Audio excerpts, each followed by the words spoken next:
Guys, welcome back to another episode of the EW podcast. You rockin' with Seth, so you rockin' with the best. Over 25 years, we've been better than the rest.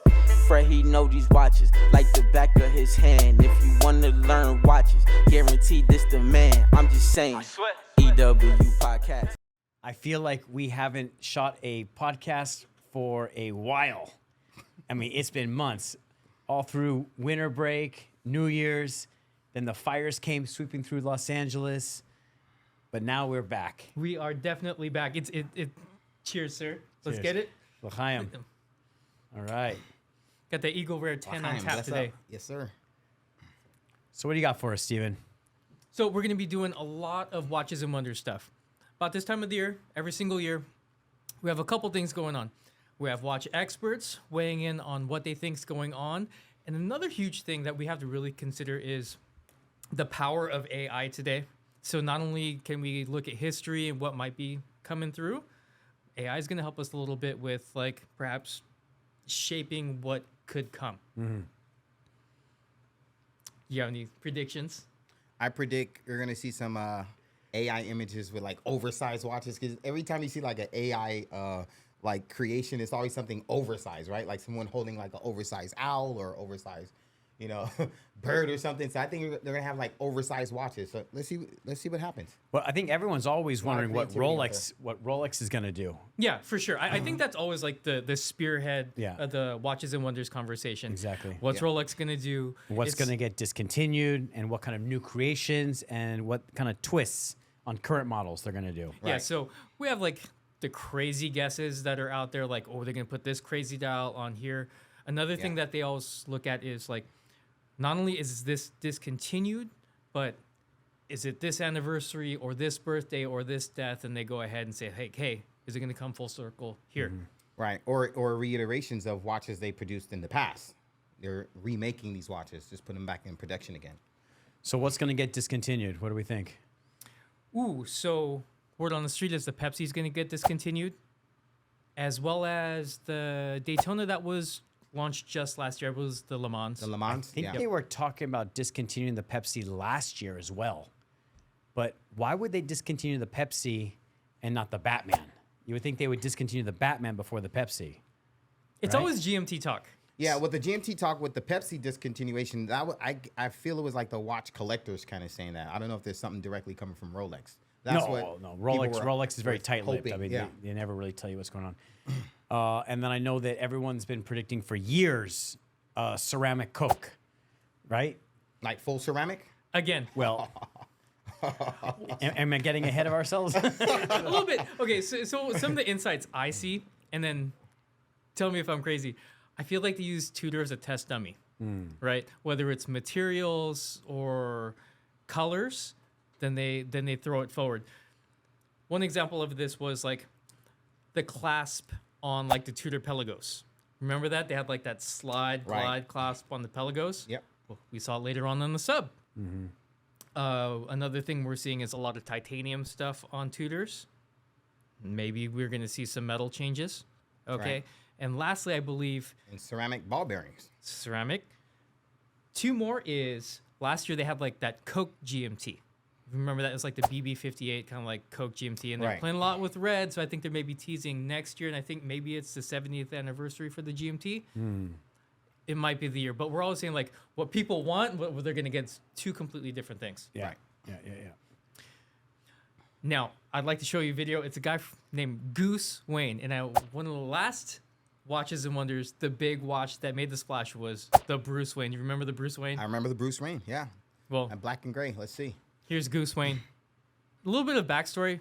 Goose Wayne is a comedian, and oftentimes he goes and rolls up with his Rolex on these like dating chats. Where you from? I'm from Rolex Town. You said Rolex Town? Yep. That's cute. I like your hair. Thank you. What do you think about my Rolex? I never seen one before. It's my first time seeing one. Well, let me give you a closer look. Like your hair. You might be. And so one of his gigs is that's he's completely like all dome. Right? Gotcha. All so dome. that's not his hair. No, that is his hair. That is his hair. Okay. That's his hairstyle. That's his look. Okay, cool. Yeah. And when the watch is like he'll roll up with Rolex Town, I think that's an Explorer one. It looks like maybe a 39 millimeter. Call Explorer. it a natural trend. There we go. Here's some more of Goose. You might be quite impressed. Really? That's cute. Thank you. Why are you talking like that? Like what? The way you talking? Wealthy? Yeah. Just, you know, cool guy. A lot of money. Nice to meet you. All right. Say bye-bye. Yeah. Okay. All right. Oh, that's funny. You've never seen that, have you? No, it's because she's Nigerian or something too. That's why. Oh my god. Well, she clearly No, I doesn't. would have been dying laughing watching this myself. I'm sorry, y'all, but that shit was funny, dude. He was like, She doesn't think the Rolex Explorer one's a flex. Yeah. but she wants to comment on the watch. Like, you know? Oh man. Have you ever like meet watch people? Like I know that like the watch is always like it's a cool icebreaker, but then Yeah. you ever meet that guy who like just has to Yeah. tell you about his watch? Yeah. It's, I think he's definitely like oh man. throwing it back there. He just does it too I sold cool. that watch yesterday, actually. Explorer 1, 39 millimeter. Yeah. He He sold does that it one. too cool though. That was funny. Now, which one is that? Like, I know I mix them up all the time. Like, one of them's got like the T-Rex hands, and one of them's like the full extended. I think it's Mark 1, Mark 2. For me, one has the luminescence at 369 and one doesn't. Right. Yeah. I think that's like the big one. Right. Okay. So some questions out there. Now that we're on the Explorer. So the piece that does not have the lume numbers, are those numbers steel or white gold? They're mirrored finish. I know that. High polished. Probably gold. I'm guessing gold. yeah, because you always hear gold surrounds. Probably got to be gold. In the 90s, they were gold, so I don't see why they would like White gold. draw it back. Yeah. He was dying laughing himself at the end. How many of those he did? Oh, he's got tons of them. Oh, I Dude, gotta watch this is one of more. my favorite dudes Yeah, I to gotta watch. watch Shout out more. to Goose Wayne. Hilarious dude. Next one, we have a dude trying to shop a couple of Explorer ones. Here we go. How much? 12,000 for both? How much each? I don't know, I bought a package deal. 6 y 4. Son Now 10 watch lucas. till the end. 10,000, you give me. No, I got an offer for 11. 10,000, Mazalito. Oh, this is G-Lux. I got an offer for 11. What I From gotta who? do? It's old cards. But it's new watches. So a little bit of a breakdown here. He's asking for 11, and I'm looking at like looks like a small Explorer. Do they have lady size Explorer ones? But it looked like either Well, a they have 36, 36. 36 millimeter. 36 and a 39, and he wants 11 for it.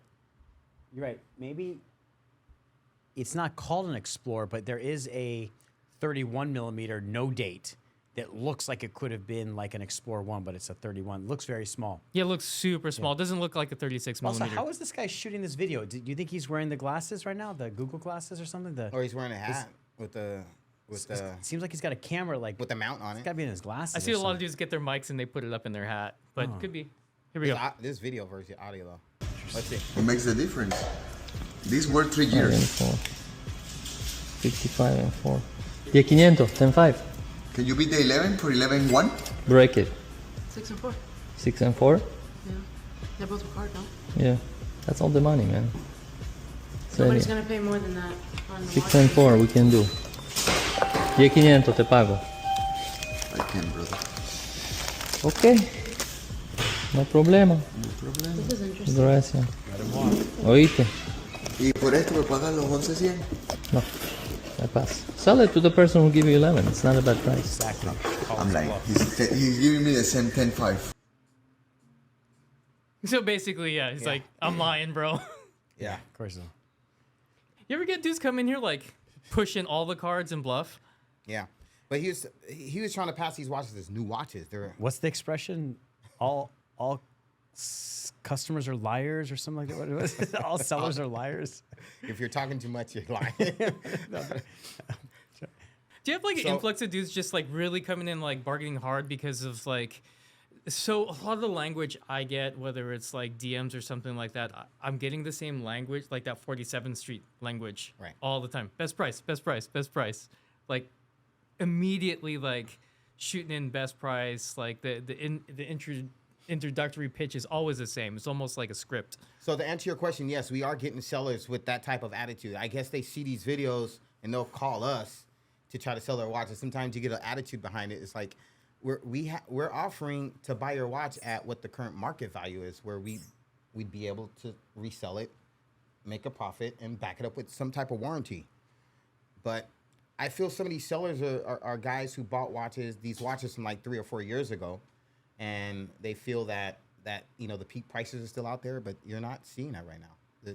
The value has definitely came down on pre-owned Rolexes. What do you guys think? Well, I agree. I think for a while now we've been seeing a downward pressure on the market, and there's a lot of sellers out there. I think the prices are still heading downwards. One good thing was that, for example, if we're talking about Rolex just raised all the retail prices. Right. That sort of is kind of like saving the day. A lot of these watches would be still going down if Rolex hadn't raised the retails.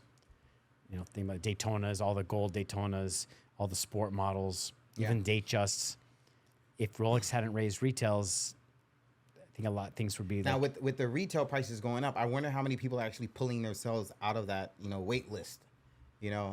Prices are up now. You're not going to get the watch. It's not going to be offered to you at that price that you've seen it at previously. Yeah, for sure. We're getting calls where people are literally sitting or standing outside the boutique saying, "I have a watch for sale. I have a Rolex for sale with today's date on it." Like of that day. Yeah, I have guy. That's very common. Yesterday I bought a sub yesterday. Like, you want to buy it off me? And I'm like, well, retail, you know.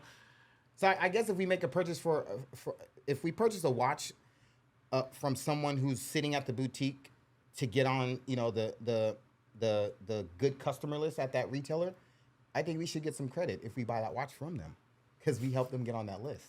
What kind of credit do you want? I want them to. You want your name and acknowledgement somewhere? Exactly. Absolutely. I'm buying this watch. I'm selling it to Essential Watches. Okay. All right. Let's go from amateurs to pros. Yep. Here's Roman Sharf.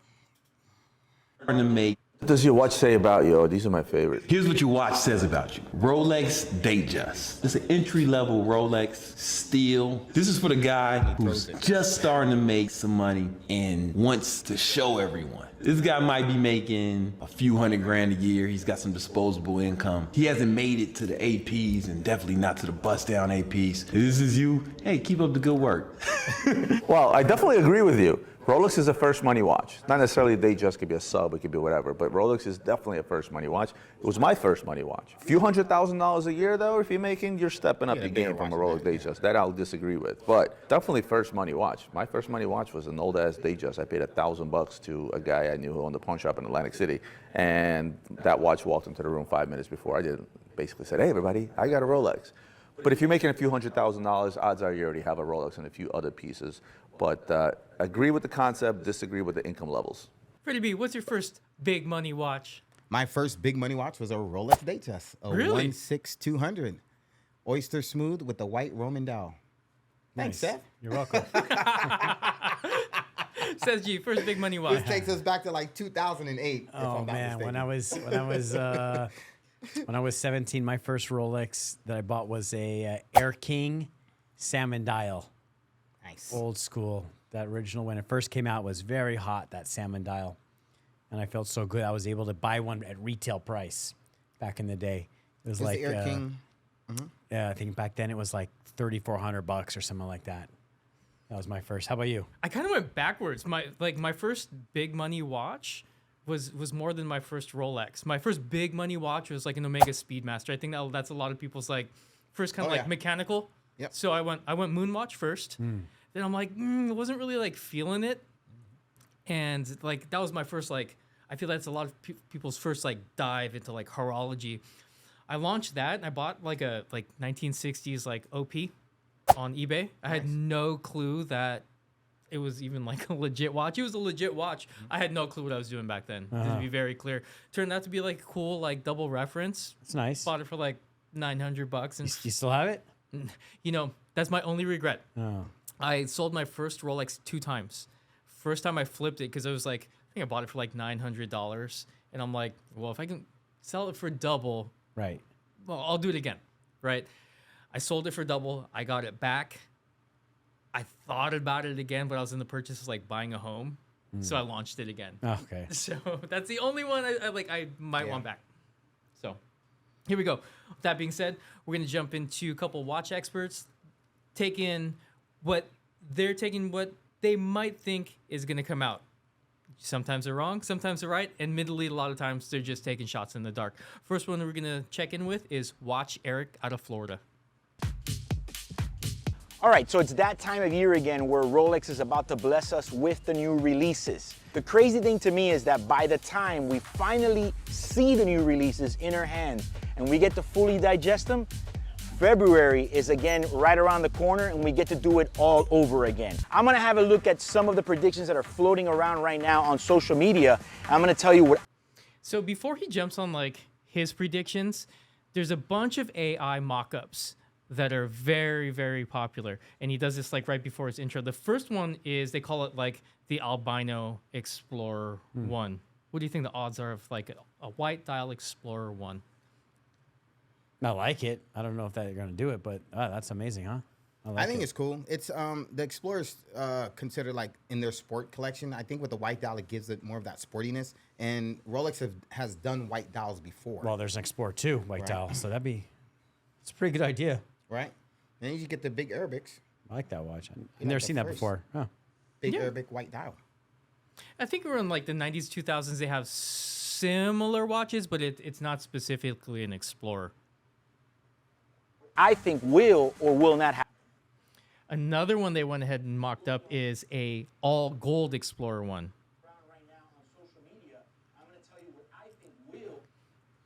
All gold Explorer 1. They went two-tone. You think they're going to go full send? I was going to say that they took a step that direction, right? I don't see why not. There's other manufacturers that are popping out gold watches this year, like a simple gold watch. And I think this would be the perfect simple gold watch for Rolex. Because if you think about it, the only thing you have available are the old vintage, maybe gold-plated or all gold Datejust. But normally you find those on a strap, not a bracelet. Yeah, I don't think they're going to do this at all. Because that two-tone Rolex Explorer 1 is not popular. It didn't really hit. And I don't think they would go for an all-gold version. I'd be shocked if they actually made this watch. I think they should go for the gold. I think it's a weird juxtaposition. Like, it's super sporty, then you're going to go gold. It looks cool, but I don't think they're going to go there. And that being said, the two-tone was a little bit of a dog. I feel what's missing is just like more gold on the dial. So maybe they should alternate those the index markers with gold versus just the white lume. Maybe. Or old gold numbers. That's cool. Are the numbers gold on that? No. No. It looks like it's back to that. So maybe a gold 369 to make it pop. What's that? Like another AI mock-up we see a lot Black is ceramic root beer, two-tone, Jubilee bracelet. So that's just, okay, that's a root beer on Jubilee. Yeah, root beer, Jubilee, rose gold. Cool. I look at that, I just think of Zenith. Sorry, guys. In terms of like the materials. Yeah. Interesting. I don't like that. What's that? Another AI mock-up we're seeing a lot is the Rolex Submariner two-tone.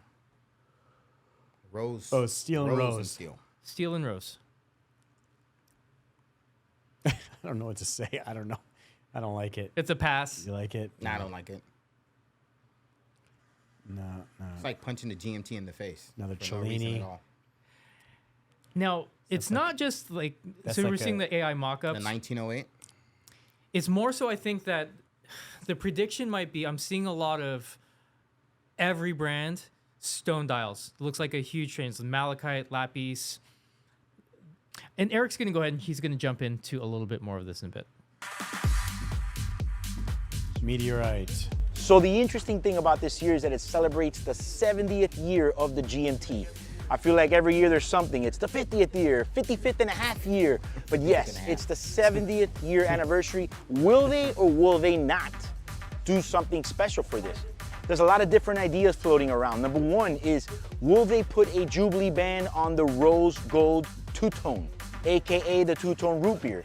Look, when it comes to adding a band at times, for me, I think it's an easy play for them. And that's something that can always happen. I don't know if it will happen, and I don't know if I'll predict it, but I know it'll definitely be a seller. But I think they do have a good thing going on right now where they have the Jubilee version on the yellow gold and the Oyster on the rose. Okay, one of the watches that Eric previews is the Blueberry. It's like the infamous Blueberry. They will not say if this watch exists or it's not. So, want to talk about what the Blueberry is a little bit? It's vintage. It's a vintage watch. Right, and we don't know if it truly exists or not, or Right. like if or it was basically made. Basically made. with Yeah. parts. Here we go. Yeah. I have always wanted to see a maxi style case, not a Daytona, but like a sub or a GMT style case in platinum. I think it would be epic. Oh, it's going to be a platinum watch? Yeah, so Presumably, one of the mock-ups we're looking at is a GMT Master 2, either steel, platinum, and blue bezel all around. I don't know if you want to go, if it's darker on top or if it would just be two-tone, dark on top, light on bottom, or just an all blue. But the Blueberry, the infamous Blueberry that we don't know exists or not, would just be all solid blue GMT. You dig it?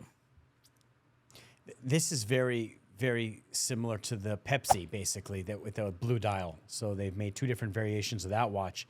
This would just be the same exact watch with a slightly different bezel. I don't know if that's worth it for them to bring this back or not, but pretty cool. Blue and blue. I mean, they made a Smurf, blue and blue. So that's similar also. Colors on this one is a little bit different. But it's the metal. It's the metal is going to be produced off of platinum versus white gold. So it's well, gonna yeah, be so a he's heavier saying watch. platinum. I don't know. Yeah. Platinum's a bit much for a GMT. I doubt it. They're ready to save that for Daytonas. Yeah, I doubt they're going to do this one. Now, next up is a really obvious one where I have over and over championed for this every year, and it's going to be the Coca-Cola. All right. I don't understand why they are delaying us and why we don't have this model. The only thing I would say is that for them to bring out the Coca-Cola, they should discontinue the Pepsi. The Pepsi's been around for a little while now, and why? Why have so many options? If they didn't discontinue the Pepsi, then there would just be way too many colors, in my opinion. Why would you discontinue a hitter though? That's such a good watch. I feel like that's one of the most requested, most beloved watches of all time. Right, like I said, you would discontinue the Batman first, not the Pepsi. But boy, I'm telling you, they discontinue the Pepsi, prices are going way up. That's one good thing for the collectors out there. Because I believe the Pepsi trade's much higher than the Batman, right? Yeah, I mean, yeah, about a good 15, 20% higher, yeah. Substantial. So, and that's the one everyone wants. The Batman seems to be very, very available. But They are, especially the old version. Right. Prices are way low right now on that. And there's a touch more premium on the Batgirl. The Batgirl is a little bit more desirable. Definitely. For example, there would be the Coke, the Pepsi, the Batman, the Lefty, and the Bruce Wayne. That's 5 different combinations in steel. I think it's a little bit much. Possibility of a reduced size case in 37 millimeter. A reduced size Submariner. Oof. What do you think? I think it's actually a good idea. In the last few years, I noticed other manufacturers have been toning down the size of their watches. So the 37 millimeter as well for Rolex is not something that they're not used to. So, you know, they did the Yachtmaster in the 37 at one time. And I don't feel that watch is a great seller, right? When was the last time we sold one of those 37 millimeters? Like this one right here? Is it Yeah. still sitting here? It's still sitting. Yeah. It's a dog. But it's a Submariner. It's different than a Yachtmaster. Yeah. You say Rolex sub, you'll have 9 out of 10 people turn their head versus saying Yachtmaster, you probably get 4 people to turn their head, right? So I think maybe for the ladies or smaller guys, It's an interesting idea. Yeah. I highly doubt they're gonna do that though. I'd be so shocked. They tested it with Tudor with the BB54, which I think Right. is like 37 millimeters. and it was a hot seller, It was a hot seller, but it's a hot seller like at 4K. right? This So what would the retail be on this? 8 range, No, it'd be more. No, I think if it's a Submariner, if you It'd be in the 9,000s. 9 range, Between 9 and 10 is what they would put it at. okay. About $1,000 less than the original. As a no date sub though, not a sub, no date sub. Ultimately, I think the main thing is 37 millimeters. That's the big guess. Right. But date or no date? I would go. I would They guess should do no it in date. no date first. Yeah. Right. Yeah. And Because incorporate the date. no date that first. date would take up a lot of space on a 37 millimeter. That's if they're gonna do it. Right. over 10 years on YouTube, is when are we gonna get a two-tone Daytona in rose gold? That's a combination that people want. All sorts of people want that. Why don't we get it? They'll sell every single one. I don't understand why it has taken this long for them to do that. Two-tone Daytona rose gold. Great, but what dial color do they start off with? White. I think that's good. I think it's gonna be this would be a hot seller for women. Actually, I think they'd all want to rock this. It's a good looking watch. So interesting you say that. I do see a lot of women rocking sports Rolex, and if they're gonna gear it that way, that might be the move. So rose gold Daytona, and maybe like you said with the smaller size one, maybe it's not like the younger dudes, but it might be for the women. Right. I mean, we had a client walk in our showroom one time, and there was an all gold sub. An all gold Daytona sitting in the showcase, and that's like the only watch she gravitated to. And they didn't even come here looking for that watch. She was just so attracted to it. Right? Sticking on Daytonas, have you guys heard the rumor? Have you guys heard the rumor that actually they're gonna up the spec to a 41 millimeter Daytona? I have not heard about that. Yeah, I heard that. That's a good possibility that all Daytonas are now going to become 41 millimeter. Well, So will that be considered their maxi case Daytona? Well, just like they did their subs. Yep. Yeah, I think they're going to, well, Thicker not that I lugs. think, but I did hear something about a 41 millimeter. It's a good idea. That sounds like a great idea because ultimately they went from like the 40 millimeter sub to the 41. Yeah. The only thing is they just came out with the new reference number of the Daytona, so that's going to be odd that they're going to like come out with a new reference number and then literally 2 years later they'd have to discontinue that to come up with the 41 millimeter version. So Okay, let's go ahead and shift over to the dress pieces. We're always like, we want to go sports, we want to go steel, talk about metals. Let's talk about some dress pieces. Now, my favorite concepts floating around Instagram has to be the predictions of the 1908 with the stone dials. There's one going with the malachite green and yellow gold case. Unbelievable. So one of the mock-ups we have is the 1908 malachite dial, yellow gold. Nice. Beautiful. Perfect. That reads classic Rolex. Yeah. The yellow, gold, and green combination. That'll definitely be trading over retail. They probably won't make too many of those either. That's gorgeous. I like the 70s vibes. Yeah. Oozes 70s. So is there going to be a satellite as well, a blue one? The other big mock-up we have, lapis, and I believe platinum combination. So we have like green and yellow, lapis and platinum. Yeah. Looks kind of like a Stradivarius, like a de Bethune type dial. Ooh, good call. I think when we're looking at those independent brands, I do think those are like inspirational pieces. Yeah. When we're looking at the it's a Starry Skies. Is that what it's called? Stradivarius. Yeah. Those Starry de Bethunes. Yep. There's a Starry Night as well. Yeah. Definitely has Other some brand. influence here. Go from hot horology to Rolex. Yeah. I think there's some influence there. All right, listen, shout out Watch Eric, but he really comes up with some good analyzation. He has some good points. He's well spoken. He's got some good ideas. He's producing some good content. I think he's pretty consistently doing some great stuff out there. I like that guy. Okay, next person we're gonna have weigh in is Britt Pierce. She's gonna go ahead and talk a little bit about Rolex, and she's gonna jump into a little bit of the other brands. So while we are Rolex heavy up front, she does talk about some Vacheron and some other brands. Pretend these were on your bingo cards because they are so left of field. So for my left of field Rolex prediction, I'm going to say a green dial Explorer 2. This is the heavy hitting watch journalism you tune into this channel for, baby. Whoa.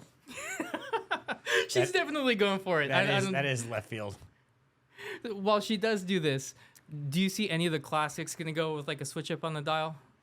Green. I mean, that's wild. I think it's fun. Yeah, but that's a puke green. That's swamp. Maybe a different hue of green, or at least use like the green from the OP or something. Yes, I was thinking the same thing. That is the worst green she could choose. Oh man. Well, who created that? Did she make these renderings? Yeah, you know what? I think she ultimately did that for fun. Okay. But we're not going to talk about Rolex with her. We're going to skip to last year's big dive, the Cubitus. Mm-hmm. Okay. Patek Philippe, and I feel like we've been witnessing Patek in the middle of a bad hair day, with the launch of the Cubitus maybe not going how they wanted it to, and the response to the public reaction. I think Patek is going to have to own the Cubitus and now refine it over the years. I think we could be seeing a smaller version of the Cubitus, or a ladies' Cubitus with a 7 reference number. Even though this would technically be a ladies' Cubitus, I think it would work for a lot of men as well. One of the big design issues I have with the Cubitus is the size and the amount of dial space. To make it a few millimeters smaller would really shrink down that dial space, make it a bit more proportional, and maybe open up a whole new audience to this watch. Next, and this is still Cubitus. Well, listen, I mean, I can just speak from the overall demand of this watch. I mean, I know they still are selling for over retail. The prices have definitely come down.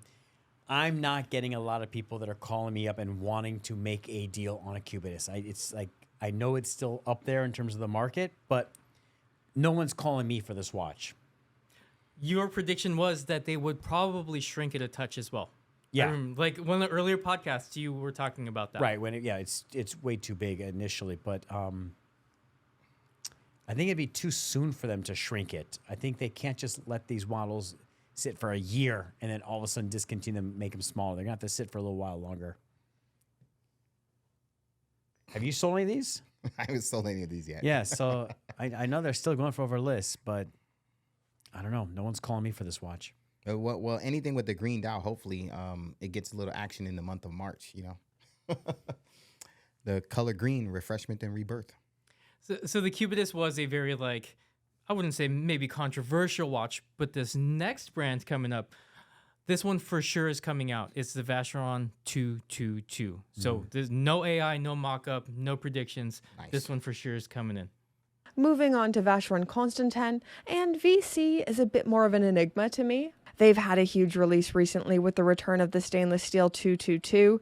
Absolute slam dunk. I've heard rumors of a stainless steel Historiques American 1921.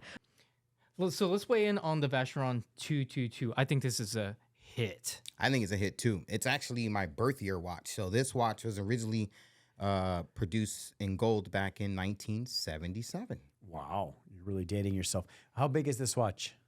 It's at 37 millimeters, and this is commemorating the 270th year of the manufacture. Huh, so it's kind of small, 37. 39 would have been a better size. What are actually some of your predictions? Maybe like each one of us should give our own prediction of what we think creatively might happen with Rolex at the next convention. Well, for me, prediction for Rolex, I would like to see an Explorer, either Explorer 1 or 2 on a rubber strap. I know there's a lot of versatility when you wear Rolex, period, but just putting a rubber strap on Explorer 1 or an Explorer 2, I think would be pretty cool. Mm-hmm. Okay, all right. I'm going to go way out there out of left field. Mm-hmm. My prediction, Rolex is going to come out with some kind of model made out of complete ceramic. Bracelet, case, bezel, everything might be white. It might be blue. Something is going to be all ceramic. And it's going to be hot, hot, hot. I think you're onto something, Seth, but I don't think it's necessarily going to be ceramic. It might be Cerachrome. Ooh. Cerachrome, like the bezel. There it is. All right. Okay, so where I'm going to go with... Add a little salt. I think we're going to go light dial. So I'm going to look at when we're looking... I'm not going to go any like GMT predictions, but I think either a GMT or a sports watch is either going to go with a white dial or it's going to go with like a lighter meteorite dial. Those are like... That's just... I'm going to go with specifically dial. We're going to go lighter and we're going to change the material. That's it. All right, we shall see. We shall absolutely. see. Or maybe they'll borrow that Opaline dial from Tudor. There you go. That's what I'm thinking. The one we gave away. All right. Well, listen, maybe before we wrap up this episode, why don't we try to sell some watches? We would sell either of these for $2,600 each. That's really cool. All right, one more watch. How about that Bell & Ross? Grab that one, Fred. Yeah. Cyber Skull. So the cool thing about this watch for me, versus just the flywheel at 12, you have the balance staff at 12. You have a on the wind. Oh, this one doesn't laugh. Oh, okay. There's a different version. Yeah, I think there was like a crystal version of it. All right. Well, Or listen. like the black PVD would actually. Let me just mention this watch retails for $11,400, $6,000. Let's just move it out. Celebration dial. I think this is still actually new old stock. Is that? Yeah, this is new old stock, factory plastic, and we would sell this watch for $13,000. We can't blow this one out actually, so this one we can't replace it. But $13,000 we would sell this watch. All right, just a little taste test, but obviously, guys, we always do want to sell watches. Give us a call to Essential Watches. We want to make deals. Anything we have in stock, obviously, we want to get it out of here. And thanks for tuning in. We will see you next time at the EW Podcast. Thanks, guys. EW Podcast. I hope you know we talking about a watch.